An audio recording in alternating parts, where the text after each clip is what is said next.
Assalamualaikum warahmatullahi wabarakatuh. Sahabat, ini adalah channel yang membahas tentang sejarah Islam. Kali ini yang akan kita bahas adalah Khalifah Abu Bakar As-Siddiq. Namun sebelum lanjut, yuk mari kita dukung channel ini dengan klik subscribe dan aktifkan notifikasinya agar tidak ketinggalan pembahasan berikutnya. Lalu like and share video ini jika bermanfaat bagi kalian. Sahabat, pada masa Nabi Muhammad SAW, pendidikan Islam berpusat di kota Madinah, yaitu setelah Rasulullah hijrah dari kota Mekah. Setelah Rasulullah SAW wafat, kekuasaan pemerintahan Islam dipegang oleh Khulafaur Rasyidin dan wilayah Islam telah meluas di luar Jazirah Arab. Para khalifah ini memusatkan perhatiannya pada pendidikan, syiar agama, dan kokohnya negara Islam. Setelah Rasulullah SAW wafat, maka tampuk kepemimpinan Islam dipercayakan kepada Khulafaur Rasyidin. Khulafaur Rasyidin berarti para pemimpin yang mendapatkan petunjuk. Mereka adalah Abu Bakar As-Siddiq, Umar bin Khattab, Utsman bin Affan, dan Ali bin Abi Thalib. Masa pemerintahan Khulafaur Rasyidin merupakan masa yang penting dalam perjalanan Islam. Mereka telah mampu menyelamatkan Islam, mengkonsolidasikannya, dan meletakkan dasar-dasar kehidupan bagi keagungan agama Islam dan umatnya. Dalam perjalanannya, selain melakukan ekspansi wilayah keluar Jazirah Arab, kepemimpinan Khulafaur Rasyidin juga konsen dalam bidang pendidikan. Banyak prestasi yang telah dicapai oleh keempat penerus Rasulullah SAW tersebut.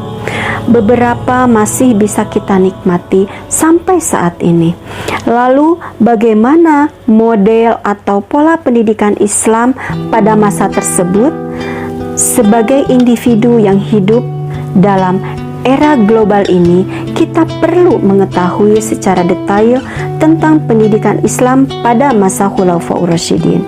Namun, sebelumnya kita akan bahas dulu bagaimana proses terpilihnya Khalifah Abu Bakar As-Siddiq. Setelah Rasulullah SAW wafat, kaum muslimin dihadapkan sesuatu problema yang sangat berat. Karena Nabi sebelum meninggal tidak meninggalkan pesan apa dan siapa yang akan mengganti sebagai pimpinan umat. Suasana wafatnya Rasulullah tersebut menjadikan umat Islam dalam kebingungan. Hal ini karena mereka sama sekali tidak siap kehilangan beliau, baik sebagai pemimpin, sahabat, maupun sebagai pembimbing yang mereka cintai. Di tengah kekosongan pemimpin tersebut, ada golongan sahabat dari Ansor yang berkumpul di tempat Saqifah Bani Sa'idah, sebuah tempat yang biasa digunakan sebagai pertemuan dan musyawarah penduduk kota Madinah. Pertemuan golongan Ansor di Saqifah Bani Sa'idah tersebut dipimpin seorang sahabat yang sangat dekat dengan Rasulullah SAW. Ia adalah Sa'ad bin Ubadah, tokoh terkemuka suku Khazraj. Kaum Ansor atau penduduk asli Madinah berkumpul di Saqifah Bani Sa'idah bukan sekedar berkumpul, tapi mereka sedang mendulang dukungan kepada Sa'ad bin Ubadah sebagai pimpinan menggantikan Nabi Muhammad SAW. Peristiwa tersebut didengar oleh Umar bin Khattab. Umar lalu memberitahukan kepada Abu Bakar As-Siddiq. Lalu Umar dan Abu Bakar mengajak Abu Ubaidah menuju ke Saqifah Bani Sa'idah.